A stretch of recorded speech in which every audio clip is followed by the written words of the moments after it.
All right, hello everyone. I guess it's exactly 6 o'clock right now, so we are starting right on time. Thank you so much for joining us here this evening. My name is Ashley Janke. I'm the assistant curator here at Wrightwood 659, and I'm honored to be moderating this conversation tonight on Chryssa's mechanical manipulations with three preeminent curators and historians of 20th century art, Anne Rorimer, Mark Pascale, and Christine Mehring. I would like to begin by acknowledging that the land on which we gather here today is the traditional and unceded territory of the Ojibwe, Odawa, and Potawatomi nations. Many other tribes, such as the Ho-Chunk, Menominee, Sac, and Fox, also called this area home. Tonight's program expands on our current exhibition, Chryssa in New York, co-organized by Dia Art Foundation and the Menil Collection, Houston, in collaboration with Avilwood Foundation. It's the first survey of the Greek-born artist Chryssa in over 4 decades. I hope you all have had some time to spend in the exhibition this evening, but if not, it will be on view through July 27th, so you have a little bit of time left.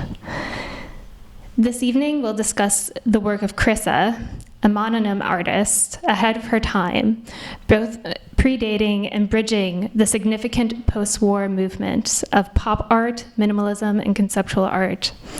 Chryssa used materials and text-based forms around her to explore the possibilities of light, form, and mechanical processes, capturing a paramount shift in U.S. commerce and industry, when aluminum signs transitioned to plastic and cast lead linotype was replaced by phototype setting. Chryssa found inspiration in the glowing signs and symbols of Times Square and sourced materials from sign graveyards around the Electric Center. As she picked through discarded letters and advertisements of printing plates, she found a jumbled language of stripped of its context. Chryssa reordered scraps of communication, exploring their form and typographical structure. In a 1967 interview, Chryssa describes mechanization as the greatest power of American art and the encroachment of the machine into our lives, stating, "From the moment we wake up, we are completely mechanized. We use the telephone. We use lights. Everything that is a part of our daily experience is a mechanized experience." From her newspaper series to the Gates of Times Square, Chryssa captures the possibilities of industrial production, both monumental and mundane, deciphering artifacts of mass communication into her own visual language. Tonight, we will examine Chryssa's engagement with the mechanical and industrial in the context of her contemporaries with 3 experts in the period. We will first hear from Anne Rorimer, who held the position of Curator of Contemporary Art at the Art Institute from 1972 to 84. She has published widely in art journals and exhibition catalogs. Notably, she was co-curator of Reconstructing the Object of Art in 1965 through 75 at the Museum of Contemporary Art, and is the author of New Art in the 60s and 70s, Redefining Reality. Following Anne, we will hear from Christine Mehring, Mary L. Block Professor of Art History and the College at the University of Chicago, with affiliations in the departments of Visual Arts and Dramatic Studies. Her art historical research concerns abstraction, non-traditional materials, public art, relations between art and design, and the international artistic dialogues of Europe and North America. This year, she will also be at the Institute of Advanced Study in Princeton to complete a book with Sean Keller on the art and architecture in the 1972 Munich Olympics. Lastly, we will hear from Mark Pascale. Mark is a lithographer and curator with an in-depth knowledge of contemporary and historical techniques of printmaking.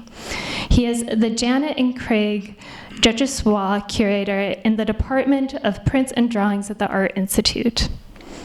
He has an impressive record of exhibitions and publications. We can't list them all, but some of these include What I Saw Harry Who, 1966 through 69, Charles White, Along the Lines, selected drawings of Saul Steinberg, Jasper Johns Gray, and on view right now, Christina Ramberg, a retrospective. Thank you all for joining us tonight. And without further ado, I will pass this on to you, Annie.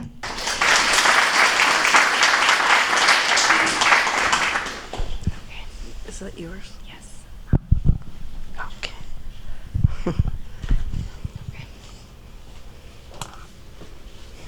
Oh, so nice. Is this working? So, okay, just to start with, so nice to see everybody, many of whom I know.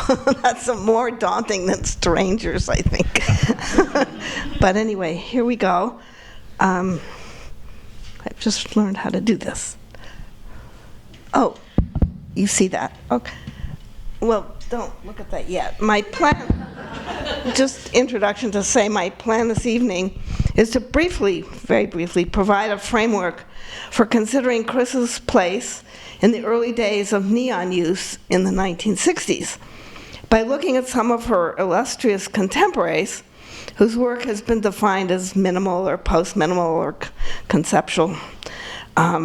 We can gauge her work with respect to their respective methodologies and aesthetic goals. So, for a start, let's quickly remind ourselves of the major contribution by Dan Flavin to the nascent history in the 60s of the newfound use of electric light as a medium for art making. This is Icon 1 from 1962 with store-bought fluorescent light fixtures. Of course, I realize not specifically neon in this case. Flavin would ultimately create all-encompassing room installations that replace paint on canvas with colored light in architectural space. So now, let's begin with a look at a couple of early works by Chryssa, before then looking at early works by Richard Serra, Bruce Nauman, Mario Mertz, Joseph Kossuth, Stephen Antonakis, and Keith Saunier. It's going to be a quick 2-minute history of neon. The title is First Preparatory Work, 1962. This work spells out, but not in words, the artist's interest in, quite literally, I would say, capturing the urban glow. The work's electrodes and wires are not hidden, but exposed, as in exhibited, but exposed, to declare its mechanistic functions. It thereby presents the vibrancy of electric light as its own form of meaning and signification, having, I guess we could say, sort of, we could say, been boxed in this case, transparently in all senses, sort of boxed up. Chryssa's early and monumental 10-foot tall The Gates to Times Square, on loan from the Buffalo AKG Museum, is a prominent feature, as you probably saw, of the exhibition. With its architectural scale, her sculpture evokes the idea of a grand entry into the modern-day urban vista of New York's Times Square, lit up by commercial signage. The work's neon elements echo its steel elements as they counter upright metallic rigidity with curvilinear fluidity. Suggesting a written script of sorts, the interwoven neon tubing does not, however, deliver any determinable semantic meaning. The twists and turns of what are reconnected fabrics of found parts of neon signs propose a formal language unto itself. We cannot literally read this, but we can experience urban signage as a phenomenon of our time. The forms, fragmented and conceived by dissecting and rotating actual letters from the alphabet, offer quote, a typographic typography. I say quote because those are the words of Michelle White in her catalog essay.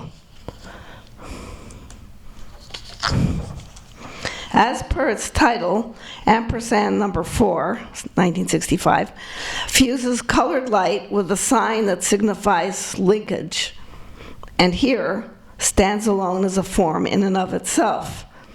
Borrowing from written form, it presents a formal and sculptural message as such. There are 5 variations in the collection of MoMA, of which this is number 4. I was trying to figure out how it works to be an ampersand, but you all can work on that yourself. Okay, Belts from 1966-67 by Richard Serra preceded his large-scale over life-size structures that one can walk through and around, as we all know, Richard Serra's work. More in line with the felt pieces by Robert Morris, which I'm not showing, which seem to have fallen on the gallery floor, just for an example. Vulcanized rubber loops here interact with gravitational force, as if to fold gravity into the expression of the work. Belts hangs on a wall as opposed to reaching up into space in clear defiance of gravity. As for the neon, this offers an alternative kind of materiality that somewhat playfully, I would say, with a light touch, maybe, could say, highlights, in effect, and enlivens the heavy-hanging rubber. Neon for Serra functions on a purely gestural level, without recourse to language, as opposed to works by Bruce Nauman, such as The True Artist Helps the World by Revealing Mystic Truths, 1967, that here spells out a kind of aphoristic statement, as if it were a neon advertisement for beer or whatever. I remember I got all excited about this work by Nauman and found some old neon beer advertisements, and I was so excited hanging them in my apartment. I forget the name of the beer, but you know, you just sort of get into all this. More Bruce Nauman. In this work of 66, Nauman uses neon with reference to his body, as its title describes, which is neon templates of the left half of my body taken at 10-inch intervals, 1966. So the neon, just to say in brief, neon steps into embody sort of literally sculptural form in neon segments. These neon segments, referring to the shape of the artist's body, dispense with traditional flesh and blood representation in three-dimensional materials such as bronze or whatever traditional sculpture might be made of. In stark contrast, neon tubing serves Joseph Kosuth as a medium for delivering a self-referential description of the work itself. The work from 65 on the screen reads, can you read it? I think it's 1 and 8, a description blue glass. I think you can read it. It's a description of itself. It is, what it says, 8 blue neon words. And is comprised of language versus being a painted image or a conventional sculpture. Because written language is formally what it is and what it is speaking about, Kosuth 1 and 8 in this way succeeds in quelling illusionistic reference, an overriding goal of the period. An Igloo by the Italian artist Mario Merz, I threw in a European to all these Americans, offers a poetic didacticism in the way it states. And I didn't write out what it states. Can you all read it? The title of the work is Jap, Igloo, and one of his igloos with verbs over whatever the igloo might be made of, not ice, however. I assume you can read it, or else I can read it out.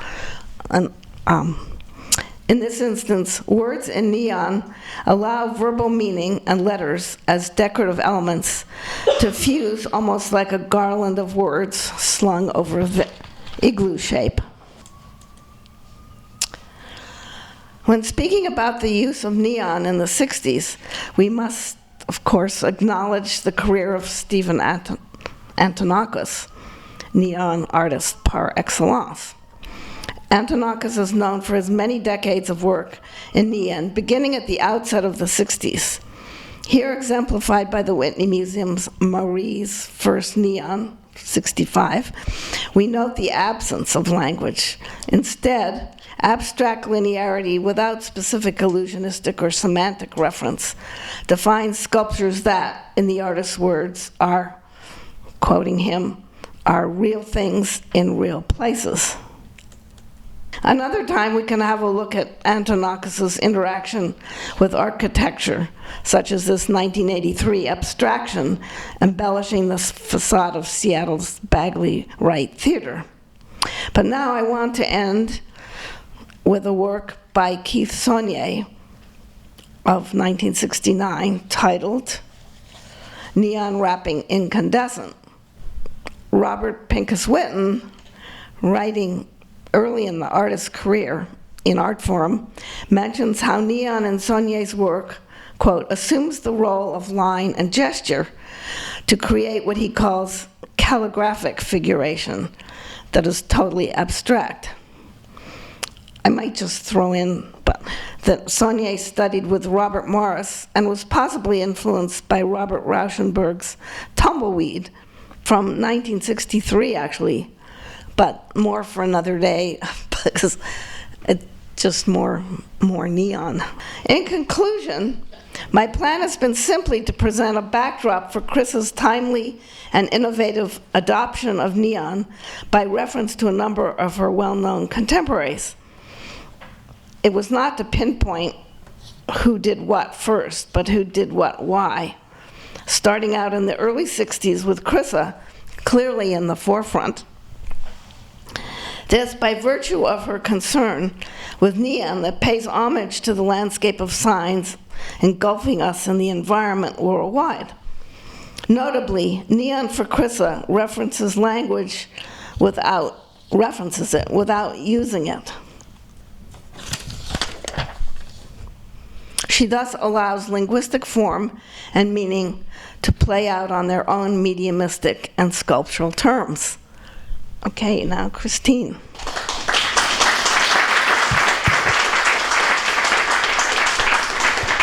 Oops. I'm walking off the microphone. Thank you, Annie.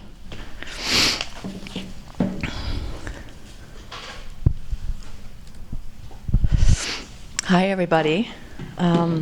It's an immense honor to be here. It doesn't get much better than this, right? Talking kind of like right in the exhibition and in this amazing architecture.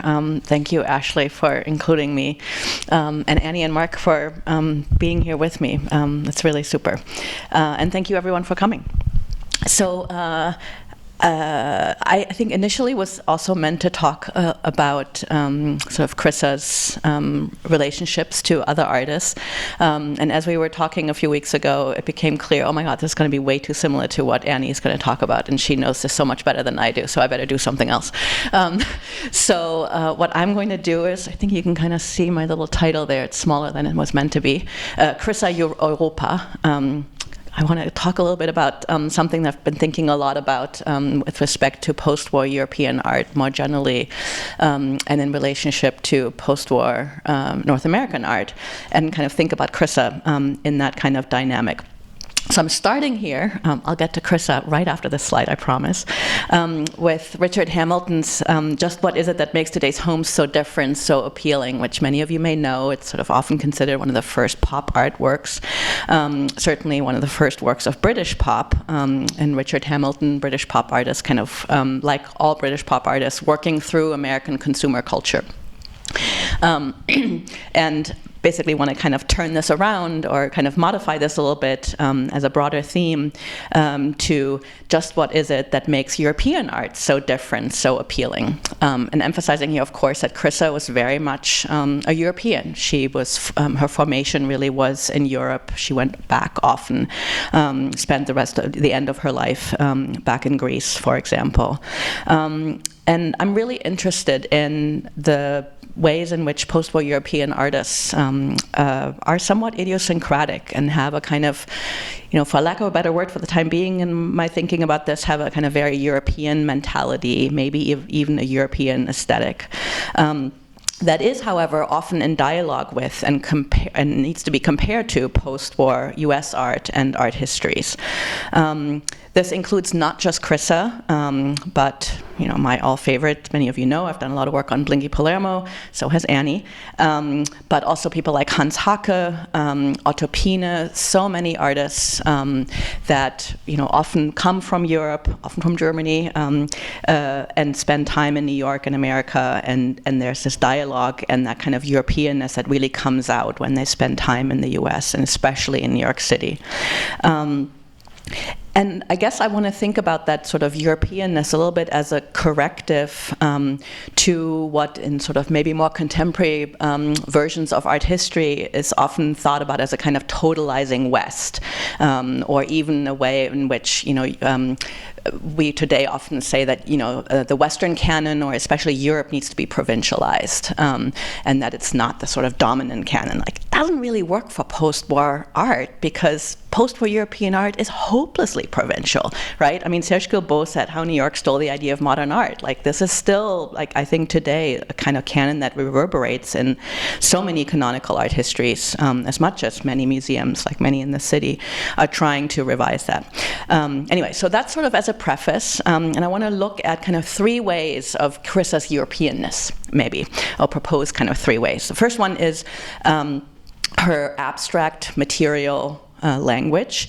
The second one, kind of confluence of styles. And the third one, the ways in which she's harnessing materials to become meaningful as materials. And the last one I'll go into only very little, basically because I don't have much time, but also because I've done quite a bit of work on that already, although not necessarily on Chryssa. Actually, coincidentally, that's why I want to mention it, for a book that my colleague Wu Heng did, together with Oriana Cachon, for the exhibition The Allure of Matter, which was half presented with Wrightwood and was an amazing show and catalog. Okay, so first piece, Chryssa's abstract material language. So much has been said about this, as much as there hasn't been very much written about Chryssa at all, that she very much works with language, with letters, with words, but that they're very often abstracted, materialized, visualized, and kind of drained of the meaning. So she may draw on actual language, on newspapers, signs, etc. Sometimes also kind of like pretend look-alike language, especially in some of the neon works. And this is a kind of established discourse, and I think Jonathan Cass's essay in the catalog does a really beautiful job going through these different models in which she's engaging language. So here are a few of my ways in which I would articulate this.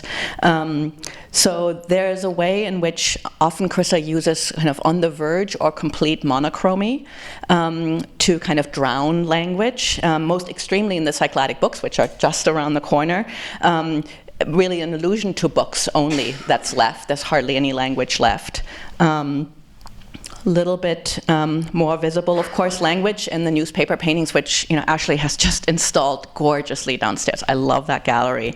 And here language kind of turns into scribbles, kind of becomes abstract. There are little fragments you can read, but Chryssa really pushes language to illegibility and to a kind of visual pattern.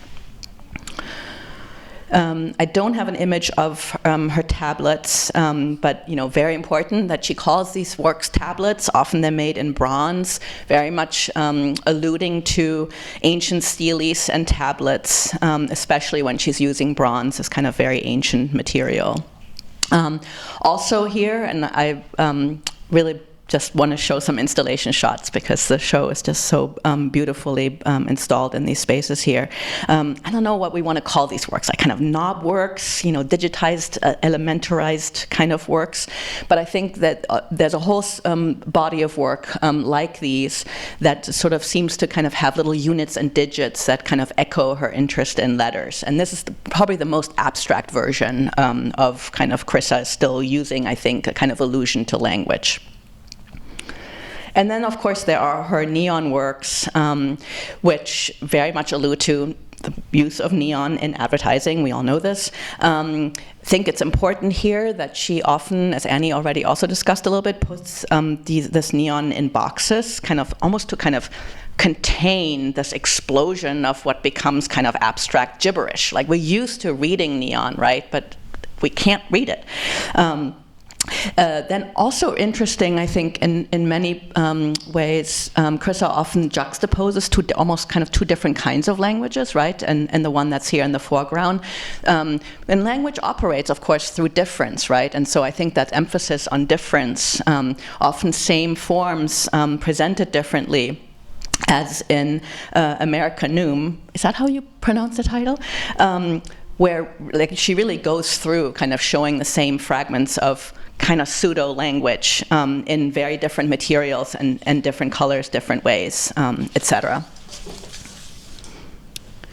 So Clytemnestra, which you see here installed at Documenta 4, is super interesting to me in this context of the Europe-North American dialogue.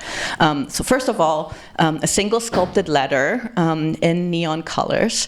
And it's a very transatlantic work in its exhibition history, but also in its inspiration, I think. So Chryssa reportedly was inspired to make this S shape by the Greek actress Irene Papas, making kind of shocked S shapes with her body in a performance of Iphigenia on Broadway.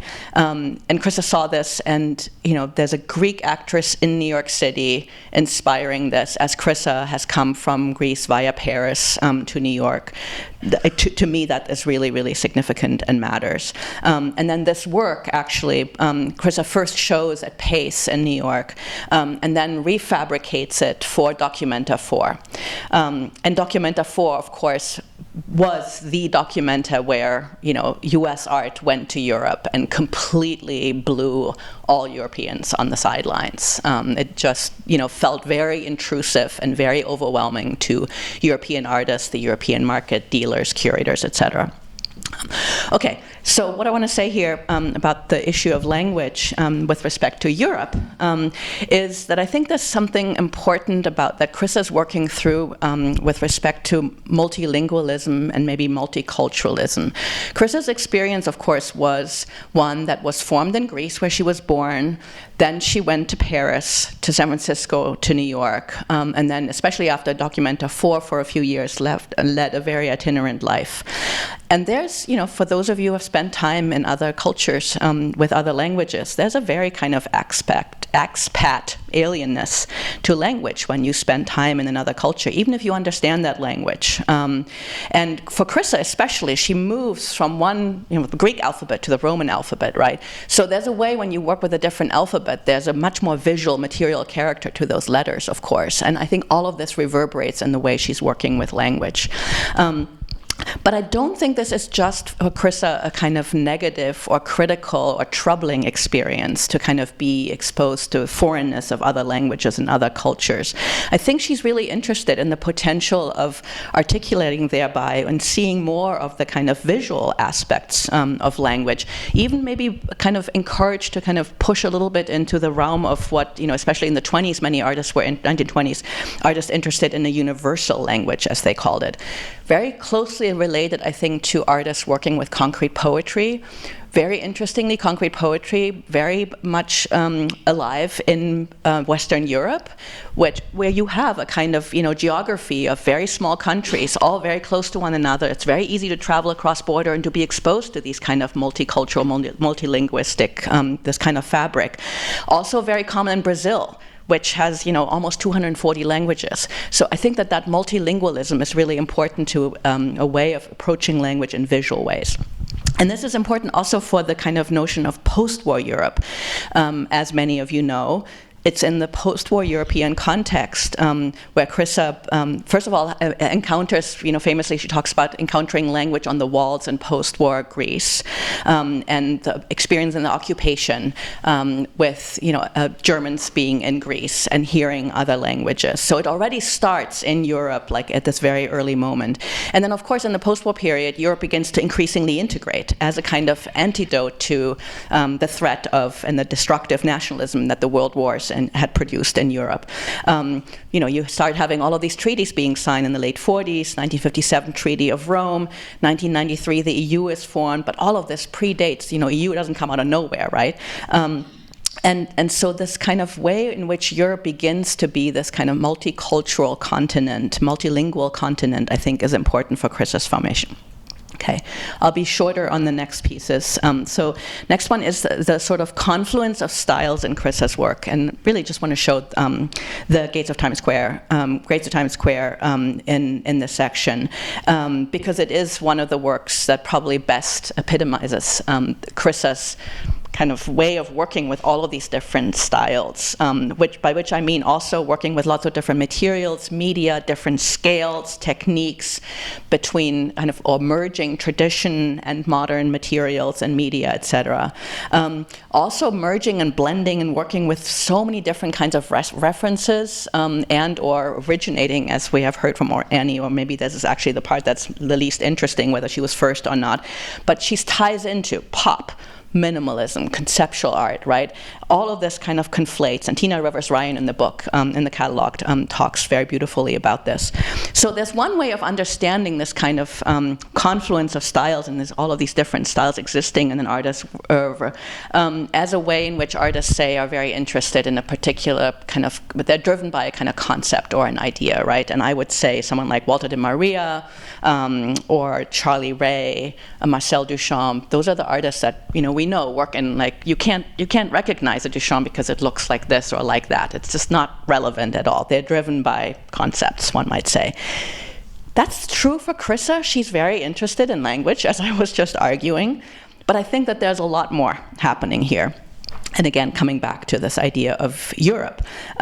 So the Gates are in some ways her magnum opus, and in part, I would say, because it embodies this diversity of an oeuvre, and it's this cacophony of metal and neon and paper, and plexiglass and bronze, and you name it. And to critics at the time, very much acknowledged this, often critically, right? They're talking about it's so hard on the eyes, or it's a scene of a traffic jam. So now this is actually not so unlike many other European artists, and also many other artists that didn't make it into the kind of neat canon of isms that we have for post-war art. So you see this, for example, in the last decades in Chinese modern contemporary art, as my colleague Wu Hong has so beautifully often argued and talked about. And you also find it in artists that didn't make it into the canon that we're beginning to rediscover now, like Chryssa, in the North American context. So it's not just a European phenomenon, but there is something that all of those artists share. And I would say that they did not have a discourse attached to them early on. And in Europe especially, we're lacking in the post-war period the kind of strong critical voices of, say, of course, someone like Clement Greenberg, right, who helped, in this kind of very convincing way, establish a kind of compelling narrative all the way back to the 19th century and helped us, okay, this goes here and this goes there. And when I came first to the US, I was like, I want that for Europe. Why don't we have this kind of, these nice pockets? Because it helps you learn the art and make sense of it, right? But there were no strong critical voices like this in Western Europe. There were some, but they didn't have the kind of same force and that same kind of beautiful, in some sense, simplification as Greenberg's work had. That also meant there was a little bit of a lack of a dogma, and that left room, much more room, for experimentation and for change. When you have a critic telling you, oh, Dan Flavin, this, fluorescent work, this is really important, keep doing it, they keep doing it. But in Europe, if nobody's kind of acknowledging, oh, you're doing this, then you just do something else. And so what do we have? Someone like Gerhard Richter, right? Now, like probably one of the most important post-war European artists. That's where I think you can see Richter's kind of work with lots of different styles making sense. And this is, I guess, a kind of analogy that I would like to draw to Chryssa's kind of embedded still Europeanness, in which one might also add sort of the pressure of tradition and of art historical tradition that is felt so much more strongly in Europe, of course, than in the US, especially in the 50s and 60s. And then the gates to Times Square, I think important here too, just to kind of say a few closing words about that work, in the sense that it actually is a confluence of spaces, right in the title, right, and in its location. So it's the gates to Times Square, but it's installed in Grand Central Station. Like that's a kind of a little bit of the sort of European experience of the proximity of lots of different spaces. Of course, the allusion to ancient Greek and European gates that were left in ruins and that are left standing after many, many centuries later. And then I think important also that it's installed in a train station, which is where you come and go from one place to another. Okay, and then super briefly, even more briefly, the ways in which material meanings have something to do with a European experience. And I'm very interested in thinking about meanings of materials beyond them just being ready-made. I'm so bored of this idea of like, okay, so they're ready-made industrial materials and therefore, you know, they're about the industry and about mass production and all of that. Well, it really matters what material this is. And there's so many other aspects to materials and ways artists use materials. And the reason why I don't want to go into it is because, as I said, I've written this essay. If you're interested in more on that, you can look at it. But the important piece here is that across Europe, in the wake of the post-war period, at this moment when Chryssa is still in Europe, all of Western, Eastern Europe is in a very intense experience of scarcity, right, and of ruins. And that flips so quickly with the post-war economic boom into a period of excess. And that sensitizes, especially that raw material of the rubble of a destroyed Europe, really created, I think, a sensibility towards materials and raw materiality and how something is shaped into something new and something different. And again, when you have all of these borders and these slight cultural differences in such close geographical proximity, you know, when you travel, you begin to see all these slight differences in ways in which materials are used. So for me, really interesting, for example, that several people in the catalog have pointed out that Chryssa, in some works, worked with more American neon, and some works worked with European neon, which is a little bit thicker and has, you know, if you're a neon expert, which I'm not, you can tell those differences. Now, if you work with neon, she would have been, you know, attuned to those differences. And then I think one of the ways in which she's often juxtaposing, or why she's juxtaposing all these different materials, is to actually foreground the differences of these materials and the differences of these meanings. I won't get to this. I'll leave it at that. Thank you, and hand over to Mark.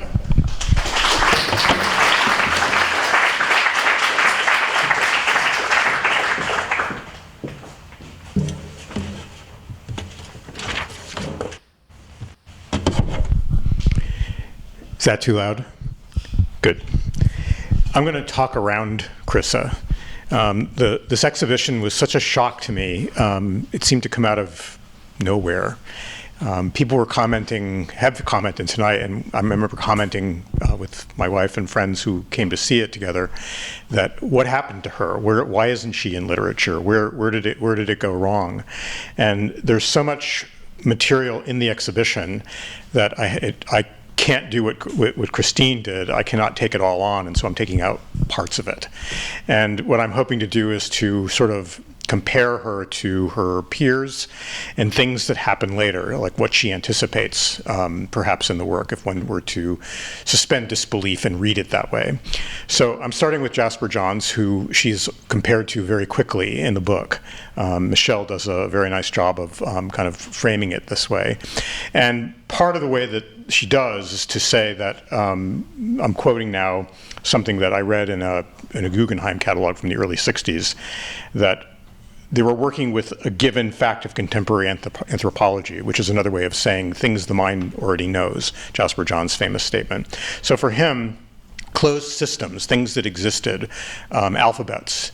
An alphabet is a known system. Numbers 0 to 9 is a known system. But then what he does with it through his kind of haptic explorations and various materials in different ways is to not drain it of meaning, but to add meaning and to poke at the meaning and question the meaning and question the veracity of numbers, question the veracity of language, how alphabets can be manipulated to be many different things. So here you see on the left the great grisaille painting, encaustic, of alphabets that's in the Menil collection, and then Jasper John's early lithograph 0 through 9. In black and white, where you see all of those numbers superimposed on one another. And I think this was really, I thought of this when seeing this exhibition, because Chris is obviously interested in transparency, projection, seeing through and in things, and that's something that really characterizes a lot of John's. And then the lead relief of 0 through 9 from 1970, from a set of 5 different subjects from John's. Also, I thought of this and many other things when I looked at those books. The fact that Chryssa cast a box, the inside of a box with plaster, something so banal, and then in seeing the result thinks of cycladic figures, it's just astonishing to me. It's just, there was no need for words. The thing was the thing. It told us what it was by virtue of its materiality. And then thinking about her newspaper works, the paintings and the drawings. In fact, when Ashley asked me to do this and join the team, I didn't even know that the Art Institute had 2 works by Chryssa in the collection because they were never seen. One of which is the painting downstairs from the newspaper, the Wannads. The other is an incredibly beautiful drawing, as it turns out, which I don't have a slide of because it doesn't photograph very well. But thinking about the way that she manipulated cast-off linotype text that was used by newspapers to print the newspaper, I thought about Robert Rauschenberg, who, like other artists at the time, particularly Chryssa in this case, is taking things that he's found in the trash, and in his case it's images from the newspaper, the cast relief plates that are chased up with text to create the layout of the newspaper. And this print is a very early print of his called Stuntman from 1962. You can see on the left slide an early proof where you can actually see the result of him mixing stamping with gesture or ink wash, and then the combination of those things in the finished print on the right. And what's significant to me about this is that Rauschenberg, more than any other artist, I think, removed the hand gesture from expression. He took objects, he took photographs, and he used them like they were moving through space, manipulated directly by him by hand, simply by way of his choice and his layout, and manipulating them with marks that he made by hand. And so they had equal presence in a way. The ultimate version of that would be Warhol's, $200 $1 bills, a silkscreen on canvas. And again, we're talking about something that everybody's been talking about mechanical nature, and Warhol, above all, thought of himself as a machine, wanted to be seen that way. And when he discovers screen printing, and the fact that he could screen print on canvas, or he can screen print on paper, he could make an image without actually touching it, but using the stencil and the sweep of a squeegee pushing ink through it as a way of making an image. Here you see the inexact nature of pressure and the way that the dollar bills don't actually look alike. They're all very different. And that's a way of saying that you can be a machine, you can't be perfect. And so the perfection part of it is lacking in a lot of these things, and it's one of the things that gives it a lot of heat. Likewise, thinking about before and after Chryssa, on the left I'm showing you a frottage drawing by Shari Deans, who was friendly with Johns and Rauschenberg and many other artists in the mid-50s in New York. And her project was all centered around rubbing the kind of industrial grates that over sidewalks and that covered storefronts. And she would just take large pieces of paper, usually brown paper or newsprint, and either soft crayons or ink in this case, and rub the surface and make an imprint of that thing. So it's sort of like the reverse of what Warhol was doing. Warhol is pushing something onto the paper. She's pulling it out from a sculptural surface. And I'm comparing that, in this case, to Chryssa's newspaper image. This is a work that's in the Art Institute's collection, and what you don't see here is how incredibly dense this work is, and how it's not as pat as it looks in reproduction. Even when you look downstairs at some of those newspaper paintings of Chryssa's, they're mechanical, but the artist's touch is very visible, even in the Art Institute's painting, which is so, I'll get to that next, it's so high key that you can't even read it. It's illegible. But the words are there, the ads are there, it's the same block of type of text she's using from a section of the Want ads, printed over and printed over and over again. And in the case of the Art Institute's drawing in the middle that you see here, what you can't see is that the paper is grounded. She's actually laid a wash of color on the paper, so she's manipulating the surface, and then she's using a white pencil to create the grid that she's going to use to follow, to stamp in uniform, in rows. And that, to me, looks back at John's in a certain way. It's very willful. And then it doesn't prepare you, but it made me think, as I was looking at these things, it made me think of the image on the right, a work of Laurie Anderson's from the 70s, where she's taken literally the New York Times front page and the China Times front page and just cut them into strips and woven them together, almost as if to take those two cultures, which were in some ways playing footsie. I mean, this is when Nixon is going to China and trying to come up with a relationship with a communist government in a way that would result in positive trade, perhaps in positive cultural exchange. And Laurie Anderson sees this and she's weaving it, she's forcing it together. She's not going on a diplomatic mission, she's making an object that kind of resonates with the hope of that relationship. And so Chryssa, I see Chryssa in this context. She's sort of with her peers, and then she's inspiring in some ways other artists to do something similar with that material. Here we have the two works of hers that are in the Art Institute's collection. I suspect that none of us who work at the Art Institute now had ever really seen this painting. Annie, you knew it, I'm sure. No, you hadn't seen it? I've never seen it on view. I've been in Chicago for over 40 years. I've never seen it on view. So it's sort of wonderful to see it here. Was it exhibited? It's here. I've never seen it on view at the Art Institute. No, but I wonder if it was exhibited Before? in the 60s. In the 70s, maybe. Could it have been? I believe it was in an exhibition at the Musée d'Orsay in Paris. But not at the Art Institute. Yeah, right. And the drawing will come out now, but it hadn't come out. I had never, as I said, I had never really seen it before. It's spectacular, and it was a wonderful object. I also thought about Cy Twombly, thinking about language and thinking about gesture. Twombly frequently is making not just gestures, but allusions to language. In his very, very early works from the late 50s and early 60s, he's writing on his drawings and his canvases, and it's practically illegible because he's working so quickly and relying upon his hand for heat, for electricity, for creating a kind of narrative on the surface, which is often a narrative of paint, strokes, drips, drops, smudges, and so forth. These are a group of prints of his from 60s when he was engaged with printmaking on Long Island at Universal Limited Art Editions. And on the left you see a final published state of his very first etching, which is a very small plate, and it's just rows of circular marks. And it's printed in black ink on this incredibly beautiful piece of kind of yellow ochre paper, which is special and handmade.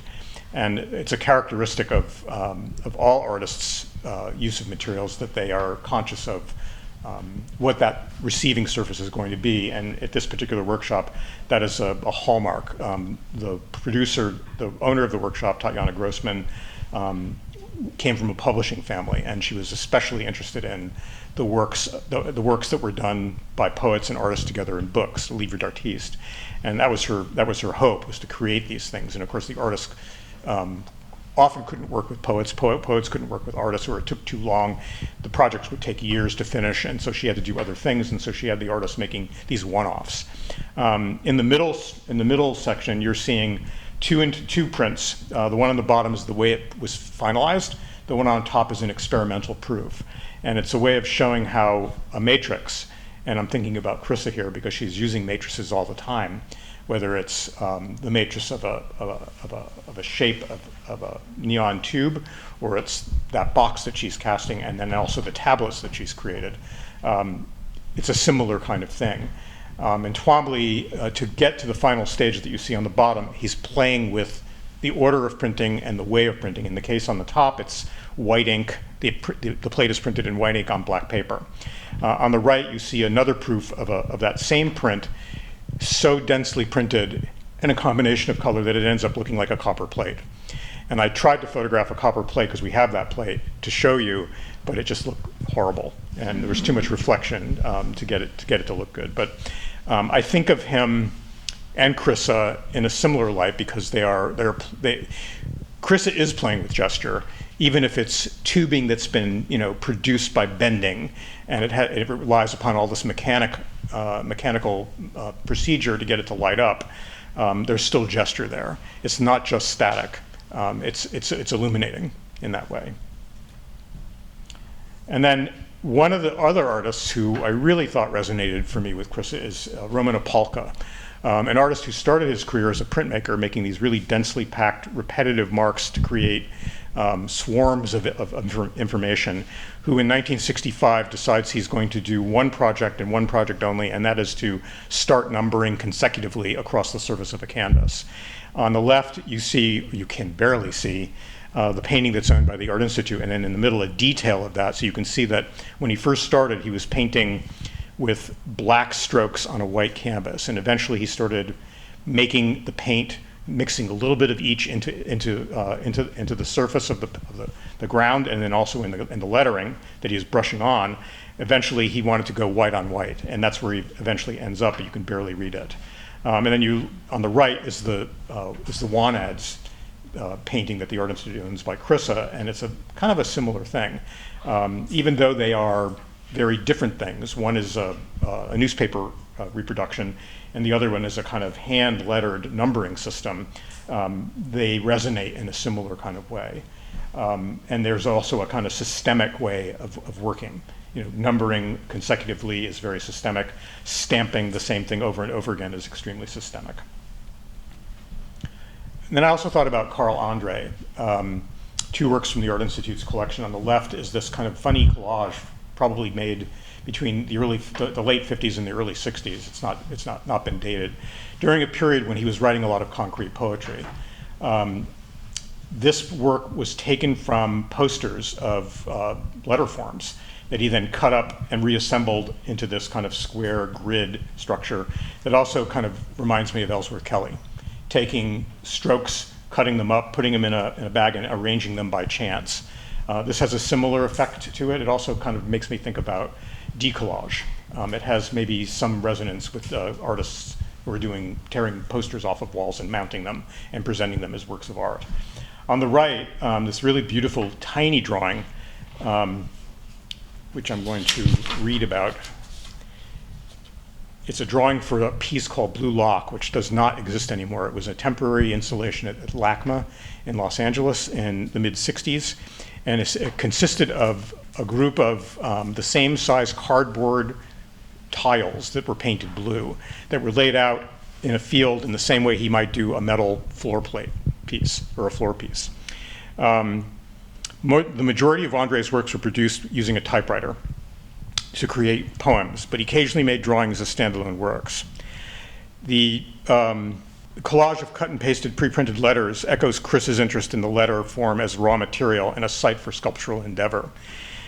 See her casting release, for example.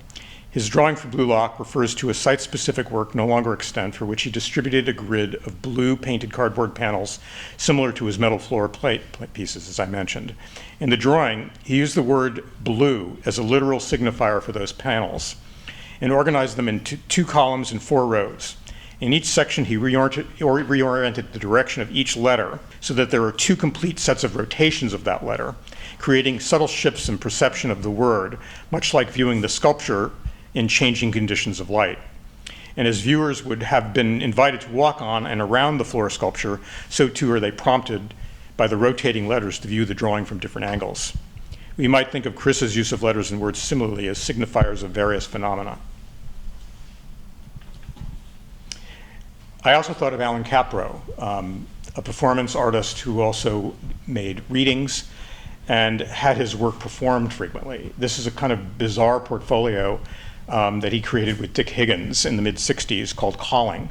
And it consists of 5 clear plastic sheets that have been screen printed with words. And they started as rubber stamps, apparently, and if you come in and you read the description of this on the colophon page, which is a piece of plywood, you see that he was playing with words. The first word was calling, and much like an Exquisite Corpse poem, he's adding more and more and more. And the idea, as you can see me trying on the bottom, laying them one on top of another, he would have people holding them up in a field and calling them out and moving so that they shifted, kind of like Rauschenberg's Revolver, that kind of beautiful sculpture he made in round plexiglass with his beautiful images printed on it that rotates on a motor and creates shifting meaning by shifting how the images are overlapping and interacting with each other. In this case, it takes humans to actually manipulate it. I also thought about Edwin Schlossberg, also known as Mr. Caroline Kennedy, who created this incredibly beautiful book of poems for ULAE in the mid-60s called Words, Words, Words. In it, he played with paper, with type style, with formation of sheet. And in this one, this is a poem for Jasper in the middle, which is typography or letterpress printed without ink on a piece of aluminum foil, so it's just embedded, it's impressed. It's a blind stamping. And it's a very, very beautiful poem for Jasper. I won't read it. You have to really see it to appreciate it. But like the qualities of Jasper's gray alphabets and Charyssa's Wanad piece, it's legible but illegible. It's reflective and it's sort of internalized. And its materiality really has a lot to do with its success as an image. And it's just another way in which that the idea of using words, both as words themselves, as forms, as shapes, but also with intentional meaning, kind of resonates through Chryssa's work as well.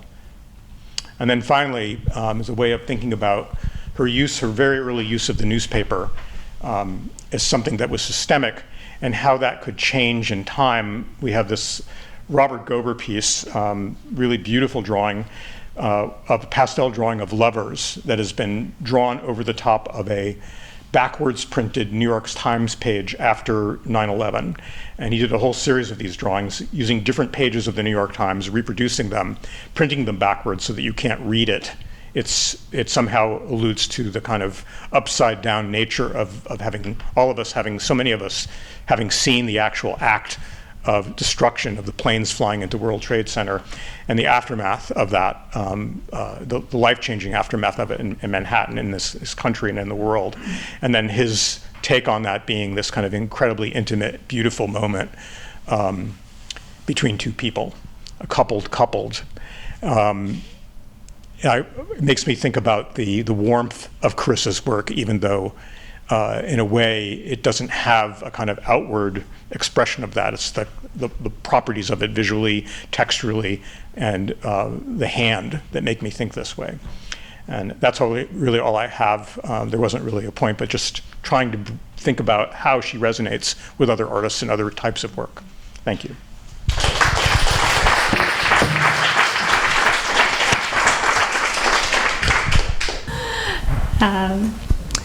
So thank you each for bringing a different perspective to Chryssa's work.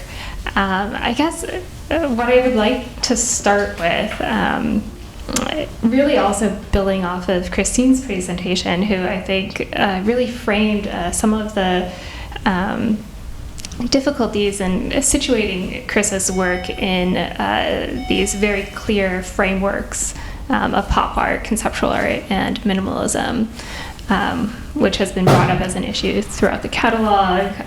It's something that's been discussed at length. What do you make of Chryssa's desire to call herself an American artist, which she really kind of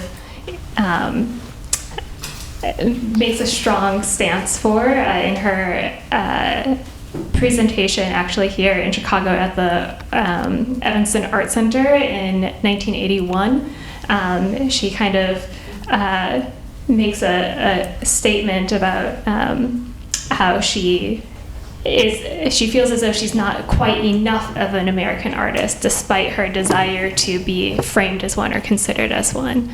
I'm wondering if you have any thoughts about that, and any of you here, but also Christine. Yeah, I mean, I want to answer this at the risk of sounding dismissive, which I don't mean it to be. I can't imagine what other European artist would not have wanted to be an American artist, would not. I think I see it as part of, that's where the market is, that's where the interest is, that's where the institutional support is, that's where post-war European artists could make it, because there was just no infrastructure, especially in the 50s and 60s at that moment when she's transitioning. For artists, and they're very much maligning that. They're all competitive with Americans, and so then when you go here, and of course, and this in general, beyond that, there's the drive to assimilate, of course, with so many people who leave home and go somewhere else. I don't know. There's probably more there, but that's my first answer.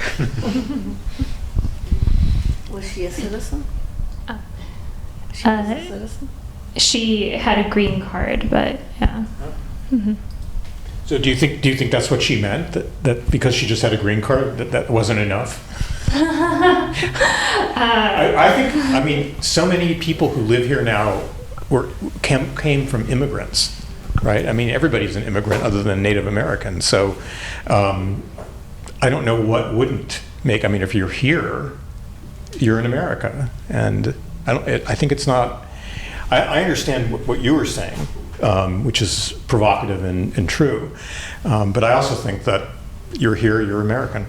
You're working within the American system, and you could have many residences, as many artists do now, and you can identify with each and every country that you live in. And it just doesn't really matter in a way. It's sort of, unless you're a village artist, let's say, in another country, and that's your identity, then how can you say, how can you not say that if you're here, you're here? I don't know. Annie, anything on that? Yeah, that makes sense. All right. Didn't she mostly live here in New York? I think so, yeah. So, you just sort of... I mean, it would be sad to me to think that she didn't think of herself as American enough. What does that even mean? Right now, that would be a problem, right? I mean, it's sort of very problematic now. Everybody has their concept about what it is to be a patriot or something. But I think, I don't know, in the most generous way of thinking, that almost every American who is a citizen has come from somewhere else. Even if they were born here, they get their genes are from somewhere else. I don't know. Do you think that played her kind of immigrant status played any role in her kind of disappearance from the canon? This kind of inability to situate closely. I was thinking about that, and I went back through some of my old texts. I mean, this was a book that I bought in graduate school in the mid-'70s when I was trying to figure out, what is all this stuff? What is all this art stuff? I had a class with Robert Pincus Witten, and I thought I was trying to just figure out how to put stuff on a piece of paper, and he blew my mind. But this book by Douglas Davis, who at one time was a big critic for journals, and wrote this kind of incredible overview of art and technology. Here's Chryssa, very well turned out. There isn't a single word about her in the entire book. Nothing. I went through the whole book. The index refers to this picture, and that's it. So for some reason, was it misogyny? What was it? It's like a lot of dudes in here, and women are really an important part of the conversation, and they're not here. Not even Eva Hessel. I mean, it's like, wow. And this is a book first published in '72. So, I mean, that's one reason, I guess. But I was shocked. But I am wondering why she did sort of vanish. Yeah. I mean, I know she was exhibited at the Art Institute in '66, you told me, in an American show. And she had to work at Skidmore. I think people here know more about it than I do. And it was destroyed, right? So that's not very deferential to an artist. She had pace. I mean, that to me is the really kind of surprising piece. You know, she had the show at Pace. Pace is backing for the Gates sculpture for 2 or 3 years, financially able to work on that work. That is really surprising, right? But I do think, I'm not saying it's the only reason, but I do think it has something to do with the way she hops around in so many different ways of making. I mean, I have to say, when I first started looking at her paintings some 6-7 years ago or so, when we discovered we had this trove of over a dozen of her paintings, the newspaper paintings, that we have quite a few downstairs at the University of Chicago. And then I started looking at her work, and I saw this neon stuff, and like, you know, it's kind of like, okay, like she left that behind, now she does this, and like it looks incoherent, right? And I have to say, I think many other artists who work like that have suffered similar fates, maybe not to the same degree. You know, if you think about Walter de Maria, of course, I'm sure many of you have heard of Walter de Maria, and you all think like, oh, land artist, yes, he goes there. Well, actually, he made like, a little over a dozen land art works and had a career of over 70 years, and none of that work has anything to do with land art. So there, you know, there's a kind of misreception of someone that doesn't actually reflect the whole work, and nobody's made sense of all this other work. So I think the coherence and having advocates for that coherence that then often, coming back to the point that I was making, locks artists into something because it has been recognized as relevant, and they're beginning to think in dialogue with a critic, and then they kind of keep going on that, right? I wonder, for each of you, I guess, to your point, Christine, Chryssa was written about quite a lot in the late 60s, especially after her exhibition at Pace. She was written about after her exhibition at the Guggenheim in 1961, and was really framed as a leading artist of Luminism, which Tina Rivers Ryan talks about at length in her essay in the catalog, which is downstairs if anyone would like to look through it. Somehow other artists who were kind of pioneering in Luminism, like Dan Flavin, are able to kind of escape the parameters of this genre, which kind of fades. But Chryssa seems as though she's trapped in it. And I wonder, Annie, Christine, do you have any thoughts about why she wasn't able to kind of move into something else like minimalism? Well, I'm just thinking very down to earth. What happened? She was at Pace, right? And then what happened? Why wasn't she longer at Pace? I mean, could it be something to do with her relationships with people? I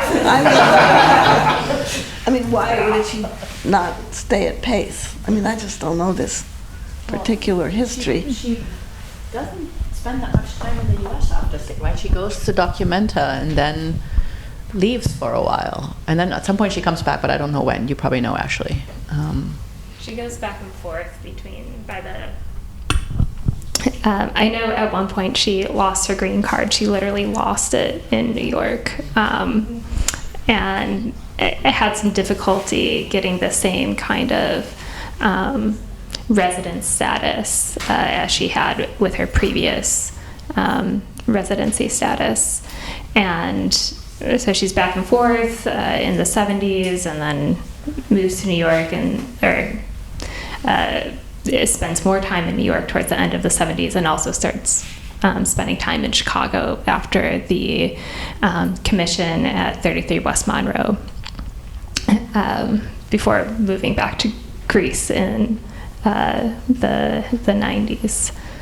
So Yeah, but I would also say, and I think the Dan Flavin comparison and why did she not attach to minimalism is a good question. One answer to that would be, sorry to be harping on this, we have incredibly sophisticated discourse against minimalism by someone like Michael Fried, who defines minimalism through a negative definition better than anybody else has, to this day, as far as I'm concerned.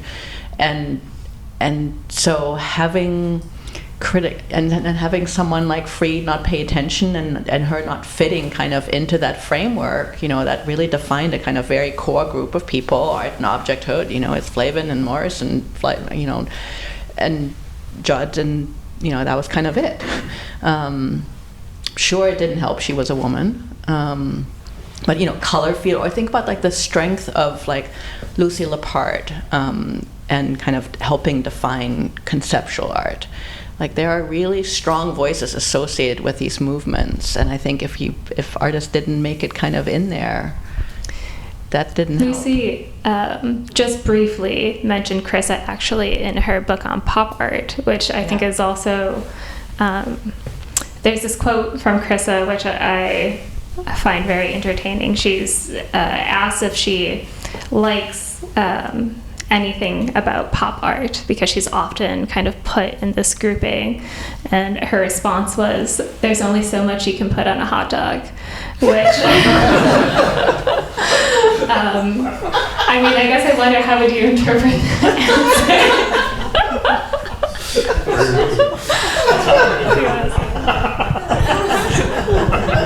I think it is so strong it doesn't need to be interpreted.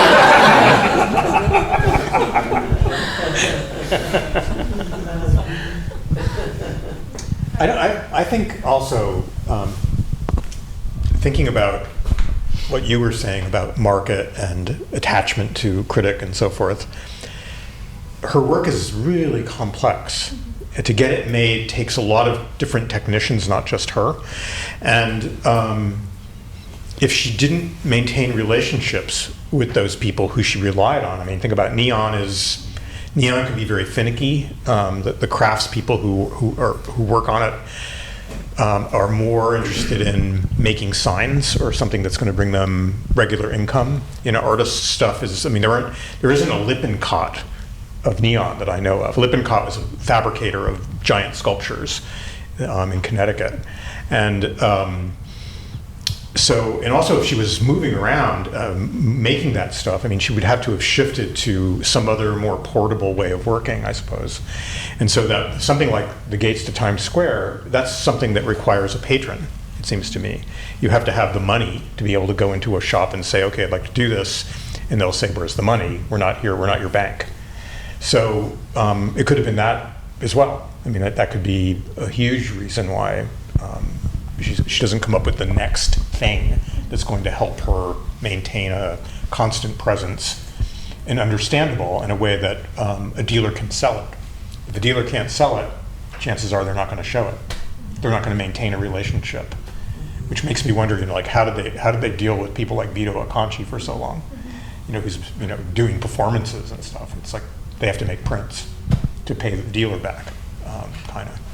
But anyway, I think it has something to do with economics and also her itinerant nature, perhaps. I think that's a really important point, the fabricator role and those relationships, because we know all these other artists who did make it for a while had those relationships, right? Yeah. And then complicated even further, I think, by her working with so many different materials that required probably lots of different types of fabricator. It's not like the one go-to, fluorescent person. Right, that's right. She needs the metal and she needs the bronze. And she needs motors, she needs electronics. Exactly. Yeah. And that's one of the beauties of those things, is seeing the electronics as part of the piece, just like all that, the neon that you were showing, how the transformers and so forth are integrated into the actual work. I'm sorry, you were going to say something, Anne? No.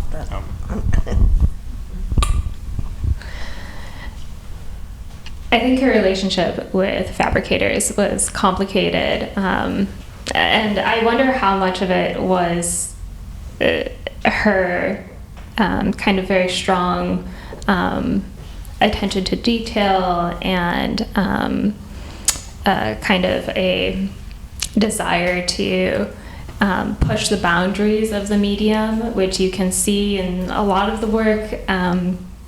Neon, it's typically a flat medium used to create signs, and she's working in these 3D ideas, which you can, I think, best see in the first preparatory work that you showed, Annie, which is downstairs as well.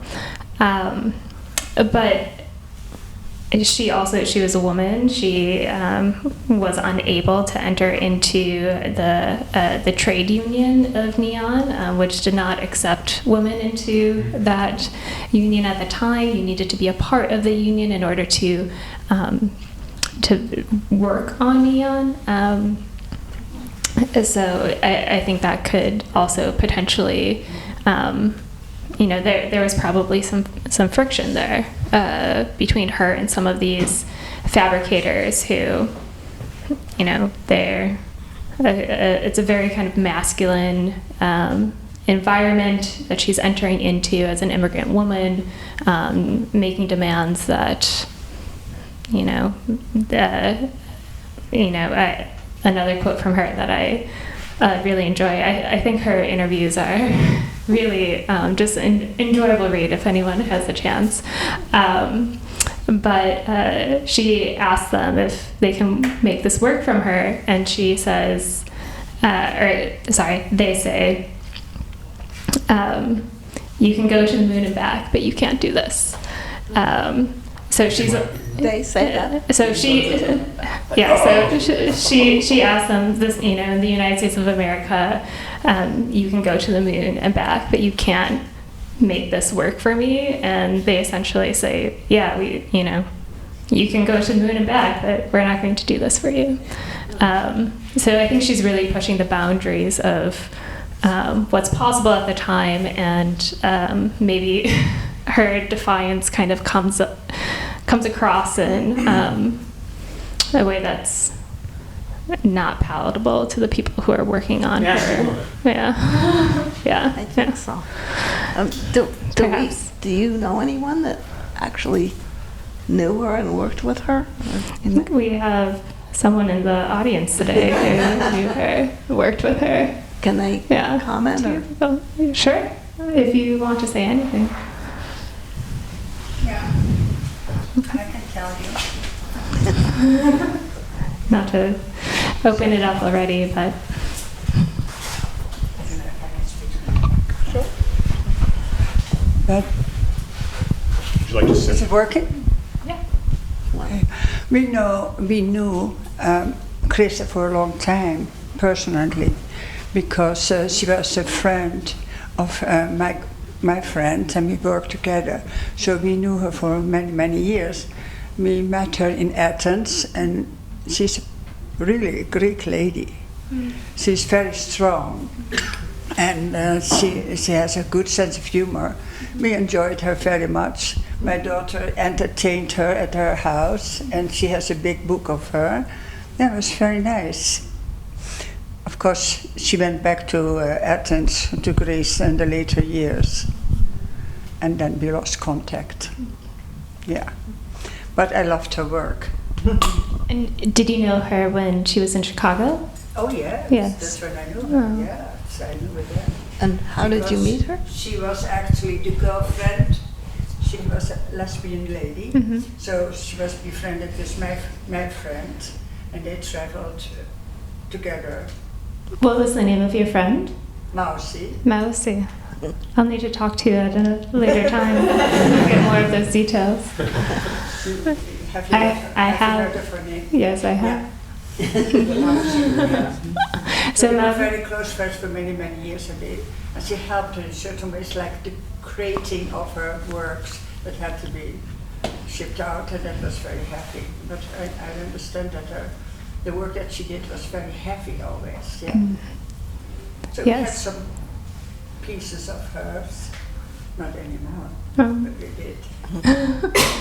So for the audience, Mousy was a hairdresser here in Chicago in the 1980s, and On Michigan Avenue. on Michigan Avenue. And I don't know how Chryssa met Mousy, but she ended up traveling with her. Actually, in that salon, the location or maybe the thing would bring in some other artists, and so that's how they were introduced.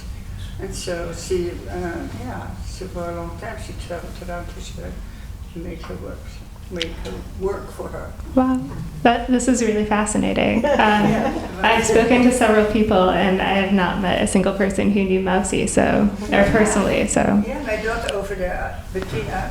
Wow. She speaks Greek, and of course that helps with Chryssa. And then we would go to Greece and speak there and entertain her in her house.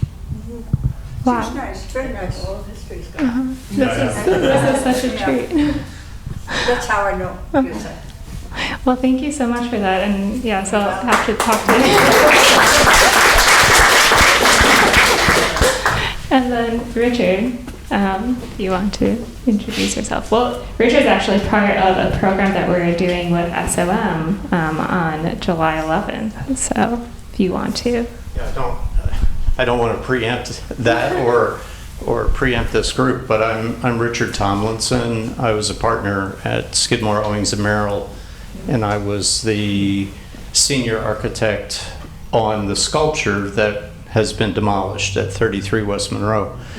I worked with Chryssa, and I think I just want to pick up on some of the questions that you were all struggling with. I don't think Chryssa saw herself as part of an ism. I don't think she saw herself as part of the New York cabal of artists at that time. You mentioned Walter de Maria, there was Richard Serra, that you could go on that list. They were all part of a group. She didn't see herself as part of a group. She didn't attach herself to anything. She was not terribly social. She was a difficult person. She knew her work. She loved her work. She wanted to execute her work. And she wasn't always well, which also contributed to her, I think, her itinerant nature a bit. And when I would have dinner with her, sometimes she would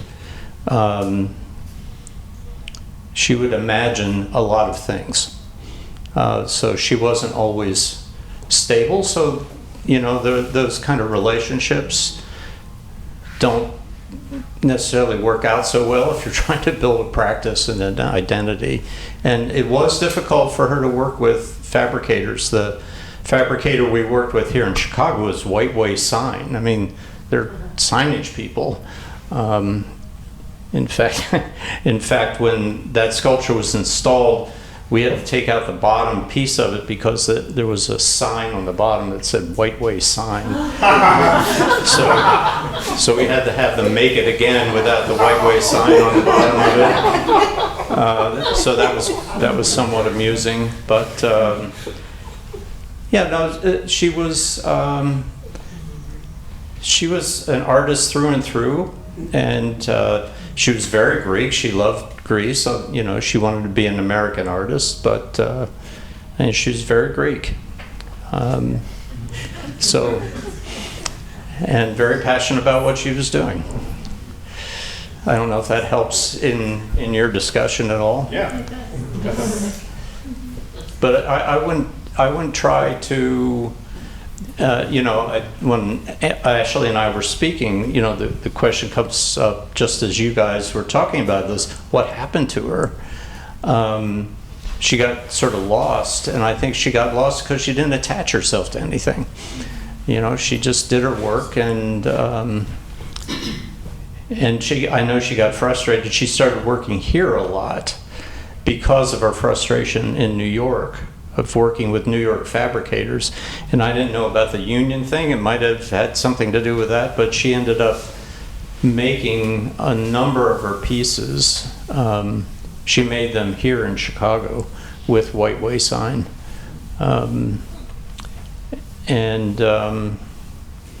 No, that's sort of what I can add to what you guys are talking about. Why was the piece on Monroe Street removed? You'll have to ask the person that made that decision, but that's for July the 11th. Stay tuned. I said I didn't want to preempt what was happening there, but yeah, there's a story. I have a question for the rest of you as art historians, curators. Sorry. Is it the responsibility of the artist to align themselves with the movement, or is it the responsibility of the writers of history to define them and include them in those movements? Oh, are you asking? Any of you? Yeah. I know usually artists don't want to be identified as minimal. They didn't like that term. They didn't like the term conceptual. Like, well, all art is conceptual. Why are you calling us conceptual artists? So I think it's more the writers or maybe the curators who call a show something. But they don't usually call it a minimal show. They make some title like eccentric abstraction, which is a show she was in. A Lucy Lepard show. So I don't think it's the artists themselves. But so I don't know. I don't think. I agree. I don't think I know a single artist who has willfully attached themselves to an ism or anything. They're mostly just trying to get their work done. They have some friends. Sometimes they're categorized because of their friendships, but they still don't see themselves as a gang of artists. They're individuals. Christine? I guess I'll have to push back on this. I don't know. I mean, especially when I think about the 60s, I don't want to say it's the responsibility of the artist. I definitely would say no. But I also think it's great if artists want to do that, and if they are, articulate and can write in a way that's often better than critics or art historians, great. Like Judd, awesome. He understood Yves Klein better than anybody at the time. Wasn't attached to Yves Klein, but then, certainly, Judd objected to the term minimalism. But, he coined another one, specific objects. That was his little gang. He wanted that gang, and he was very much part of that. Or, think about Mel Bachner, not using the term conceptual art, but very much defining that whole context. I don't know, who else is a good example of that? Oh, actually, single artist who wants to be part of an ism. Robert Morris, process art, still, I think, to this day, the best texts that we have on process and making as a kind of way of defining an ism at that moment in the late 60s, early 70s. I don't know. There's an awful lot of 60s people, but that's after all where Chryssa is. I guess I wonder, Christine, you're talking about Chryssa as a European artist, and that's part of where the nuance comes from, but or the nuance of her practice and kind of evading definition. But I also wonder if that kind of evasion of definition, the continued experimentation to kind of shift and move and relate to the new environments that she finds herself in, does this in some way allow artists to capture something about the moment that maybe they themselves do not fully understand at the time? If they're trying to, and even artists now, if they're trying to connect to a movement or, the first thing that I can think of is social practice, but there are so many, if they're trying to connect to a movement and create work that's defined by that, are they limiting their ability to kind of say something about the era that they're in? Sorry, maybe that's too rhetorical. Too leading. Yeah. Yeah, I guess I haven't been keeping time. Wow, we're getting to the end here. Does anyone have any questions for our speakers tonight? Hi, I'm wondering, with the survey of neon art, how soon was it after neon was created that artists started using it? Oh, I'm not sure when it was invented, so to speak. I don't know, because curator of photography at the Art Institute, Matt Witkowski, I just happened to mention that I was preparing this little talk, and he pulled out a book, a big book on an artist, Czech artist, whose name I didn't write down, but from 1936. And he showed me photographs of neon being used with traditional sculptures, but I was able to buy them or so in conjunction with sculpture. So I don't know. Who knows? I don't know. All I know, we looked a little bit into it when we were exhibiting Laddie John Dill a few years ago at the Smart Museum for this monochrome exhibition that I worked on. And it's definitely around in the 30s, but how much earlier, I'm not sure. And it's interesting also, I think, isn't it John Katz in the book who's talking about Chryssa going through the yards of abandoned neon signs, and neon really kind of, having lost on it already its kind of contemporariness by the time that Chryssa gets to New York and works with it. Yeah. That's really important, I think. Yeah, It's really not the kind of cool new medium in the 60s when she's working with it. It's an earlier moment. It's really the reason why she's able to work with the medium in the first place, or why she comes to it, is because she's finding these fragments of signs that are under transition in New York City, moving from like lead and aluminum channel letters to plastic, which were much lighter at the time. How long does her neon sculptures last if if it's on? That's a really good question. I'll answer it to the best. Oh, go ahead. Oh, I just didn't question it. I thought they go on and off and last forever. That's a really good question. I actually, before this exhibition, I thought of neon as being quite fragile, and in many ways it is. But neon actually can turn on or stay on for a very long time. There's a neon sign in California, I believe. That's the longest living neon, I guess. It's been on since the 1930s, and it has been on continuously.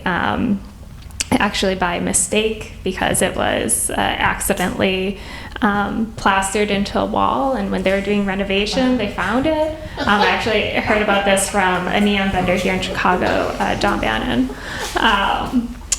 But so I guess the answer is that neon can last a very long time, but Chryssa acknowledged the ability for or she acknowledged her works to function without electricity. She believed that they should have as much prominence being off as they were on. I guess looking towards this, the potential inevitability that they would lose their power or connection to electricity. And for this exhibition specifically, there was a pretty comprehensive conservation effort by museums across the country to restore Chryssa's works that had been kept in storage for decades, which really was led by the Menil and Dia. So.